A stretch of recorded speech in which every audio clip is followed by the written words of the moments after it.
Welcome to The Foundry, where leaders are forged daily. And now your host, George Roberts.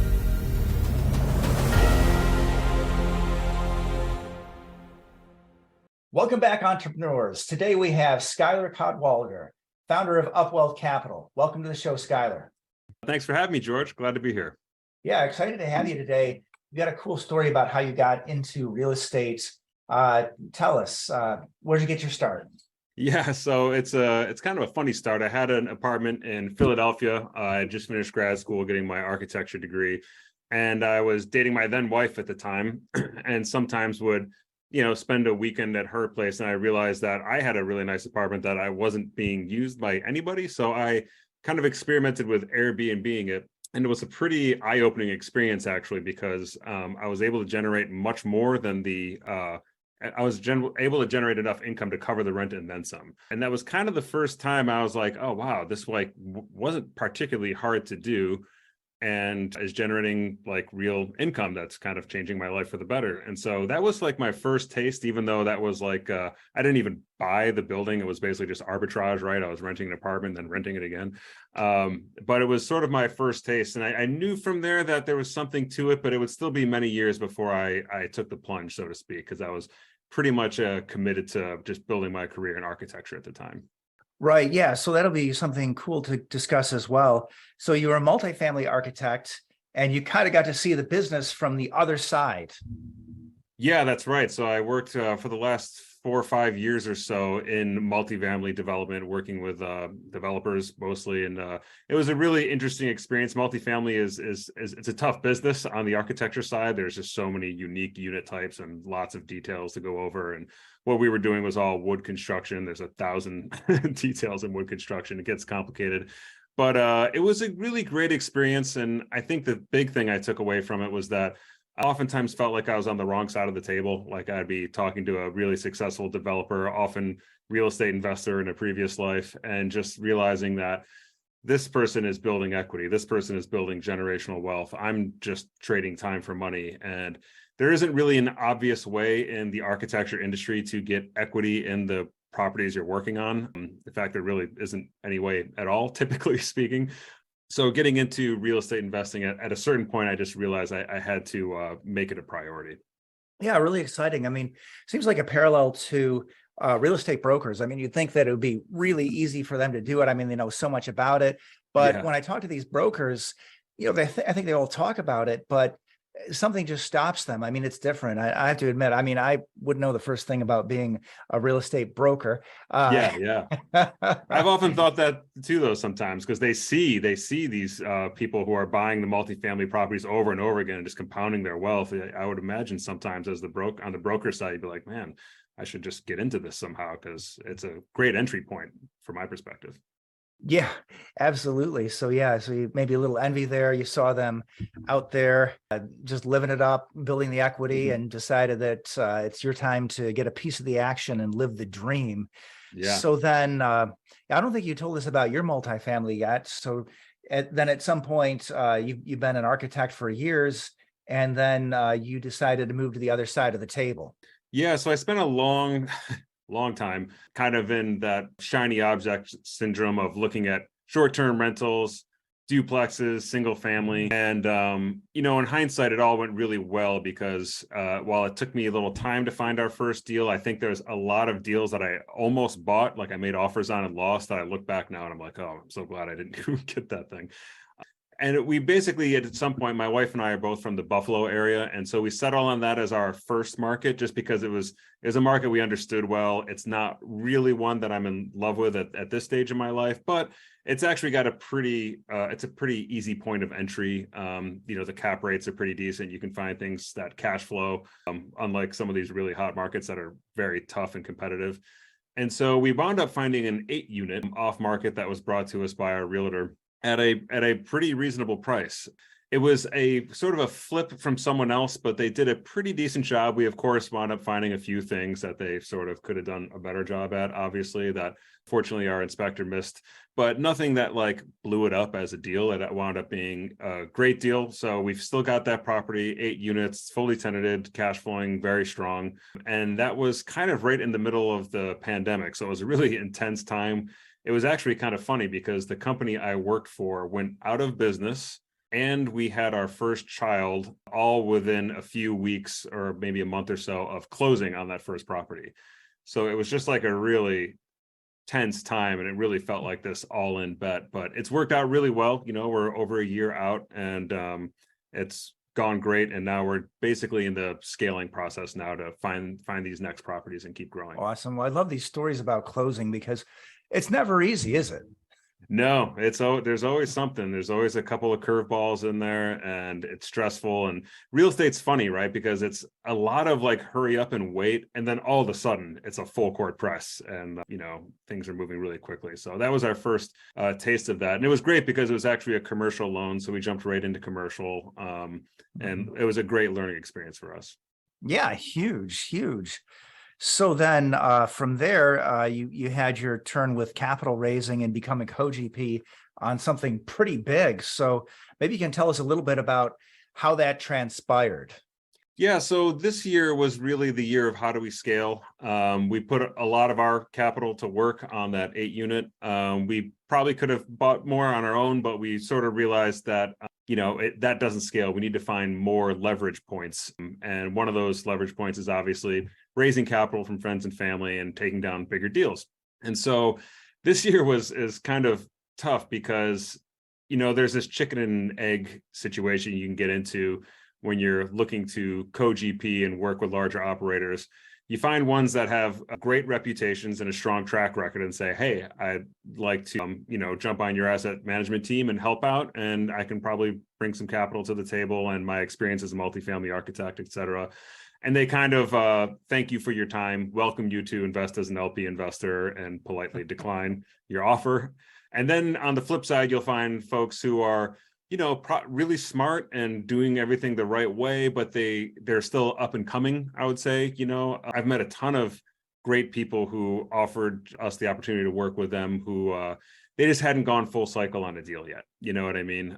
And my criteria was, I'm not raising capital from friends, family, and colleagues on an operator that hasn't returned good returns to investors yet, because I don't think the hardest part of this business is buying properties. The hardest part of this business is taking money from someone and then giving them back substantially more money than they gave you, right? And it's not an automatic, you're going to win just because you bought a place. So less interested in assets under management and more interested in, track record and return profile. So it took a long time.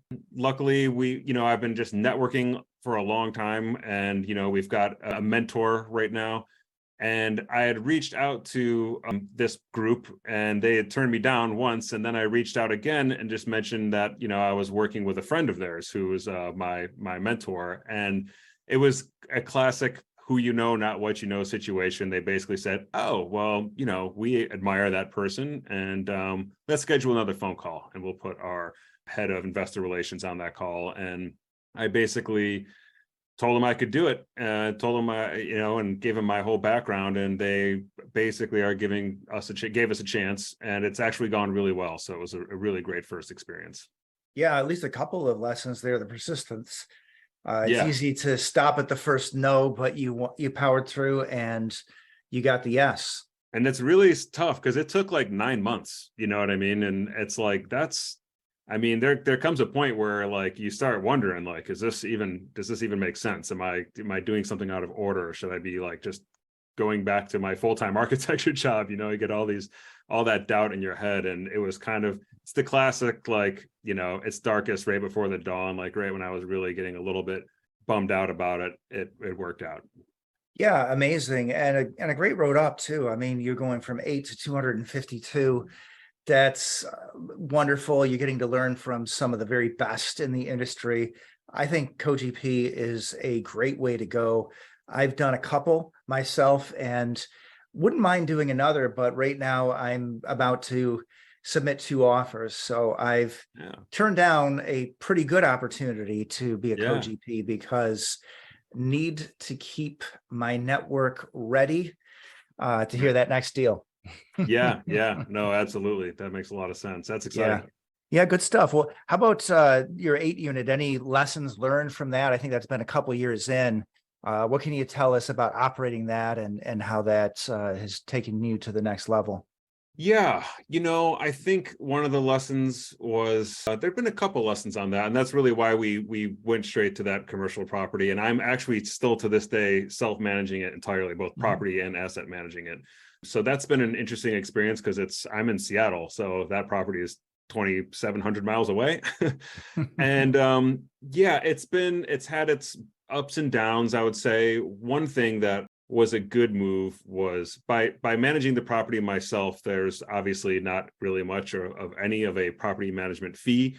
And so I basically repurposed that capital into hiring a good bookkeeper. And that I think has been really instructive and useful, because I think a lot of people get into this business and their bookkeeping is a little shoddy. They open an Excel file and they try to have a column for expenses, column for income, and I've got someone now who does an amazing job at it, and I can run P&L statements and really create like impressive, useful documents and really be able to dig in and look at where my weak points are. Bookkeeping is more than just kind of something you have to do. It's an art. And I think that has really helped me sort of have X-ray vision into the finances of our property. And I think it's probably one of those places where people try to not spend too much money or, do things the easy way. And there's actually, they're leaving a lot on the table by doing that. Everybody complains about those awful sellers that have lousy books, but then a lot of people don't have good books. A lot of those same people, that is to say. Yeah. And think about how much easier a sale is if you can hand over just excellent books, right? It just gives so much confidence to the next buyer, and so exactly. That's something that I take a lot of pride in. So then you jumped into the big game with capital raising, and tell us about your marketing niche. So who you marketing to, and tell us how you found success in that group. Sure. So my wife and co-founder is a physician. She's actually the director of her department. And over this last few years during COVID, obviously, it was really stressful. We're in Seattle, so we're actually, in the eye of the storm when COVID first hit, and we really had no idea how bad it would actually be. So, and, a lot of our friends are physicians, and, it's one of those professions that I think if you're on the outside of it or you don't know anyone who's deep in it, you can really romanticize. It's like, oh man, that doctor life seems pretty great. But when you have an inside view of it, it's really tough. I mean, doctors work so hard and for such long hours. Actually, Allie right now, that's my wife and business partner, is on an 8 or 9 day run, 12 hours a day. This is intensive care, critical care. So, you're dealing with people having the worst and or potentially last day of their lives. And it's just really hard. I mean, it's 12 hours running around on your feet, keeping people alive. And so there's a lot of burnout in that field. And I think a lot of doctors they're obviously very smart people and they're very educated. And they did a great job getting to that point of their life where it's like, okay, got the job, everything's gravy, but aren't necessarily very well educated in what to do from there. Like, you made it, but it's not over yet, right? Right. And so a lot of them inadvertently have massive lifestyle creep, right? Where they buy the Mercedes, might pick up a Rolex, get that house that's it's a little big, but I think we can afford it. And what they are inadvertently oftentimes do is put themselves in a situation where that really tough job that burns them out is one they have to sometimes even work more in. I know several doctors who look for overtime hours, and that kind of works when you're young and you're your 30s and your early 40s, but you time flies, right? And then one day you're in your mid late 40s, 50s, 60s, still doing it, and you're just it's tough, really tough, especially if you have to work night shifts and everything. So we are really focused on medical professionals. For that reason, they're people who I think deserve a better balance to their life. people who've served all of us really well. They keep us all healthy and alive. And I don't really think their profession, it rewards them monetarily for that, but not much in terms of lifestyle. And so that's kind of our target niche and the people who we look to work with and help find out how to kind of achieve incremental financial freedom. Yeah, a lot of burnout. I want to say 2 nights ago, I was at a real estate function and I saw a nurse there telling everybody how tired of getting told F you by the people that he's trying to help, right? Yeah. Oh, yeah. It's crazy. I mean, you hear the wildest stories. I mean, there was recently a thing Ali mentioned where at some hospital, I think it was in the area, there was a patient whose family was making like legitimate death threats against the staff who was taking care of them. And they had to bring in police and security and like come up with a way to scan people as they entered the building. And so it's tough. You know what I mean? You're getting burnt out from an hour's perspective. You're getting it from every angle, really. And they get compensated well, but at a certain point in life, especially as you get older, you come to the realization that your time is worth a lot to you, a lot more than money in many cases, especially if you have kids, aging parents. There's just like another side of life that can get kind of left in the dark if you have to work these long hours. Right. Well, now some tips. It looks like the first tip that I would extract from this is that you got to know who you're talking to, right? You pick medical professionals, makes sense. That's your network. Any other tips you got for the audience? Yeah, I think that's a big one. And I think, there are a lot of people in this. It should be a selfless business. The idea really should be to help people, and if that really is the core purpose of your business, I think it shines through. But I do think there are a lot of people, I shouldn't say a lot. I don't know. There are some people in this business who are kind of just looking to make a buck. You know what I mean? And I think those folks should probably just stop and reflect a little bit and really make sure that the goal is aligned with your investors. So we invest in every property that, we present to our investors because we want to demonstrate skin in the game and aligned incentives. And I look at this as a people business, and you want to build long, personal, and deep relationships with your investors. So I think a good piece of advice would be to not really look at your investors as investors, but look at them as people like, and trust, and love, and treat them as such. Treat them like you would your own family. I love it. Treat them like the people that you're trying to help. Beautiful advice. Beautiful advice. Well, I'd like to say, if you have a couple questions for me, we can turn the tables. Yeah, sure. So I don't know if you have, we're in the process of kind of building out an investor base, meeting new people, growing our business. We're starting a meetup group. And, when you first start in this business, you kind of have like a subscriber list of just everyone you know. And then it's sort of like, okay, so how does this grow from here? So I don't know if you have any advice on how you've sort of grown your sort of investor base and business that you'd be willing to share. Absolutely. The first thing I would say is just always be out there providing value. And I would say the ABCs would be always be connecting, always connect with new people. I go to other people's meetups. I have 2 of my own in person. I've got one every Wednesday at noon Eastern. Text me if you're looking to see that. Always love to have people come out to that, or 9 p.m. Pacific. Love the Pacific people too. But again, get out there, provide value, and establish yourself as an expert. It's really scary to go and invest with somebody. So unless you're out there establishing that expert status, I think it's very hard. Actually, I'm just rebranding right now as the data scientist of real estate. And I've got a lot of great graphics to go along with that. That's been a long process, and something that I really enjoy. So I go out and I talk about real estate, the economics of real estate. So those are some things that I would do. And, as far as like starting the meetup and building the investor like that, location, I'm kind of on the edge of a highly populated area. So I started one near my house, and I actually had great success from the outset because I really pushed it, right? I mean, I spent, I don't know, probably I'll tell you honestly, it was probably at least 8 hours just inviting people to the first one. We got 24, but it was hard to replicate. Right. Because after people have come a couple times, it's, you get your regulars, and you have to keep getting new regulars. So I switched to a more populous county the one I grew up in, just next to my current county. And that was huge. So we haven't had less than maybe 11 or 14. I'd have to say it had to be the least I've had. And that's without significant promotion. I mean, we just put it out there and we invite people. So I would say just don't give up, embrace the struggle, and realize that you're going to have good times and bad times. I know people started really listening to my podcast, I want to say about 8 months in. I'm thinking like, yeah, Joe Fairless said it might take a year. I'm thinking like, I beat it. But, then you get your doldrums again. So yeah, just embrace the struggle. You're going to learn a lot from it. And over time, if you keep with it, you're going to get a dedicated group of regulars that's going to make it so much easier.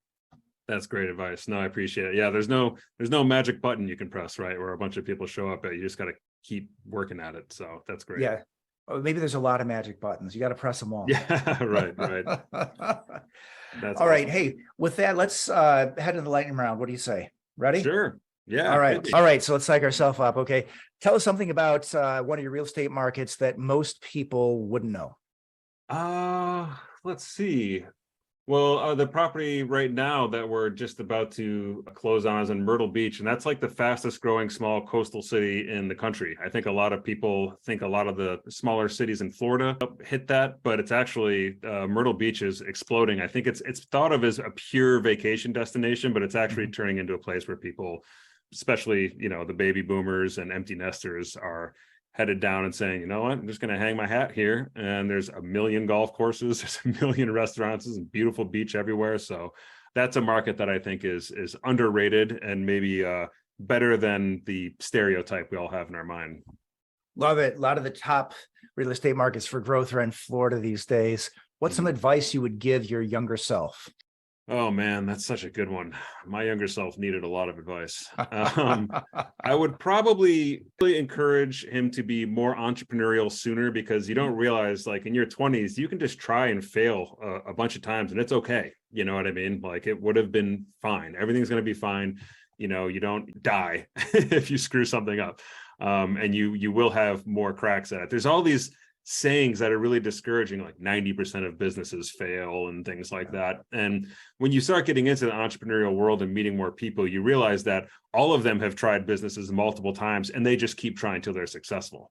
So 90% failure rate doesn't mean that 90% of entrepreneurs are failures. It just means that their first business didn't work out. They pivoted, they tried something different, kind of learned a few lessons there. And then maybe on the third one, boom, they figure it out, right?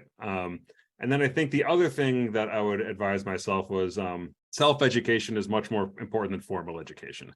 I spent a fortune on formal education, and then I would see a book that looked like it might have some value and be like, oh man, it's like $27. And, later that weekend, go out with friends and have a dinner and drinks and spend $160 without even thinking about it. Yeah. And skipping conferences and things like that, go to the conferences, buy the books. The ROI on that stuff is near infinite. It's through the roof. And so it's a crazy place to pinch pennies. Yeah, amazing advice. I know that real entrepreneurs, they wear their battle scars like a badge. Listen to a pitch from an early stage company today. Said he got out there, built the product that was solving his pain point and got zero product market fit, zero. So he rebuilt it. And now I'm thinking, when I'm listening to that, I'm like, yeah, this is the kind of guy I want to invest with, because I did invest with him 2 years ago when he was bootstrapping the thing, right? That shows me that this guy has grit and determination. So great advice. And just one more, don't let your education get in the way of your learning. Mark Twain. Oh yeah, that's a good one. I like that. All right. What's the best real estate advice you've ever heard or received? Oh man, another really tough one, because there's so many little things. I think just buying right. I think, it's a old saying and everyone's probably heard at this point, but you make your money when you buy, you know what I mean? And if you buy wrong, there's not much you can do to get out of that situation. If you overpay, it's too late. You know what I mean? I mean, there are little things you can do that maybe will help, but they were all things you were going to do anyways, right? You're already going to try to reduce expenses. You're all going to try to increase income. So if you just bought bad, I think another thing that might be underrated is hold time. I think over the last few years, a lot of people have been trying to like send IRR through the roof by selling really quickly.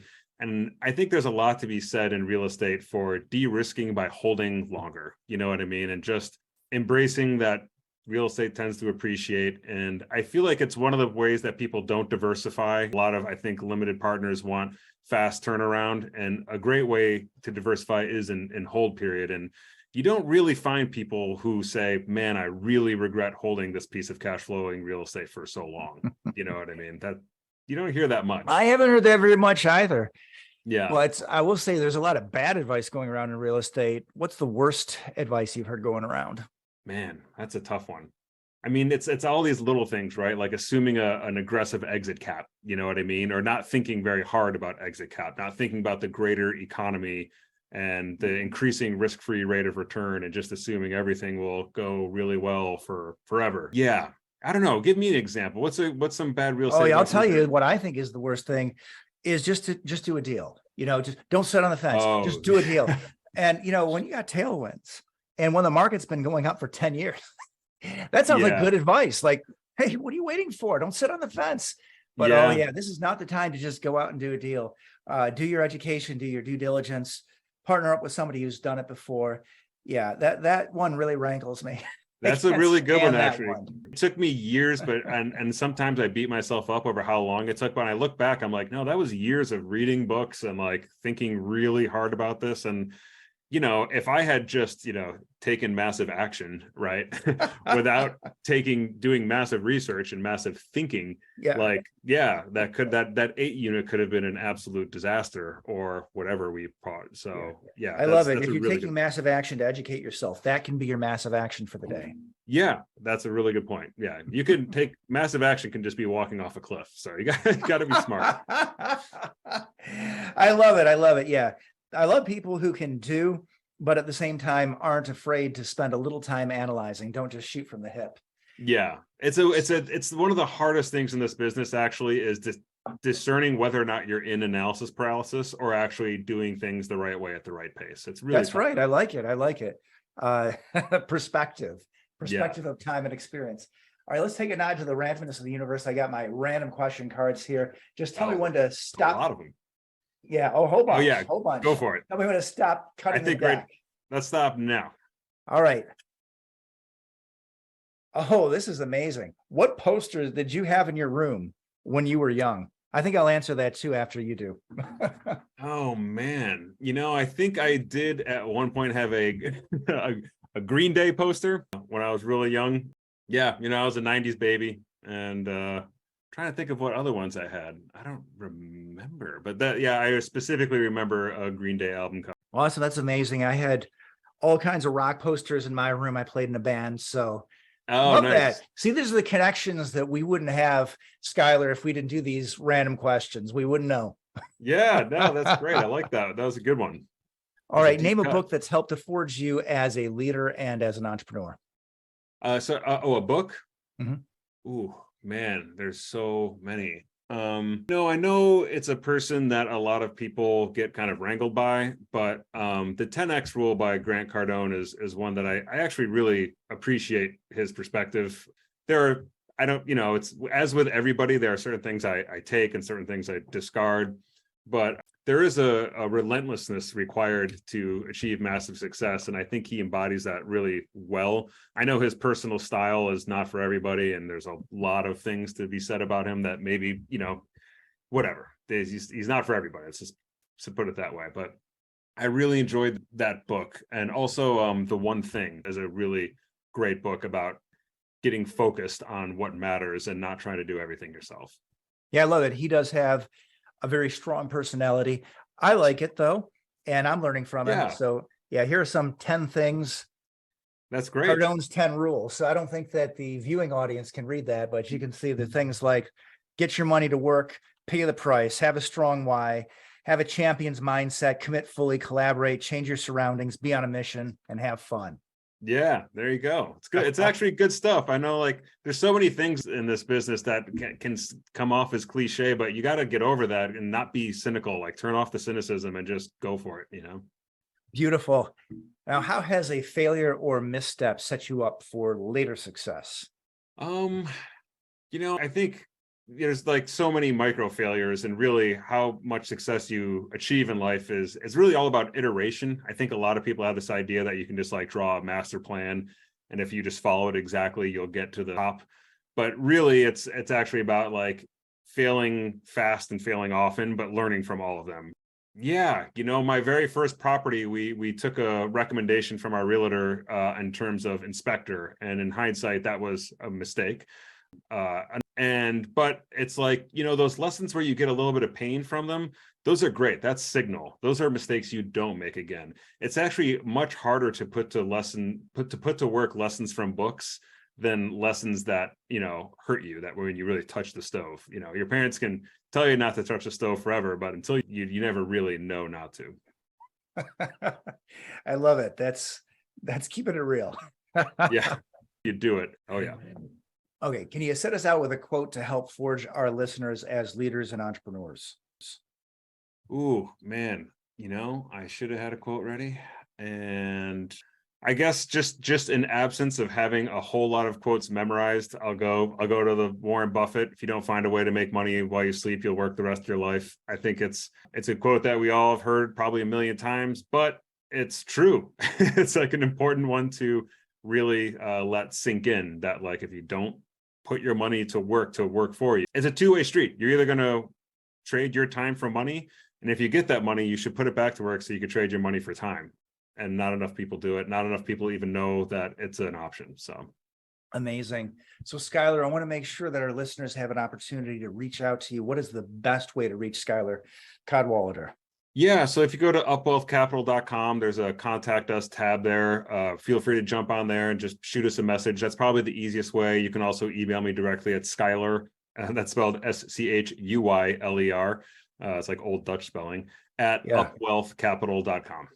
Yeah, perfect. Just the way that you'd expect, just like Schuyler Colfax, our 18th vice president. Yeah, exactly. It's a long name. All right, perfect. Well, amazing. Thank you so much for taking the time to share your knowledge and experience with our listeners today. Hey, thank you so much for having me, George. This was a lot of fun.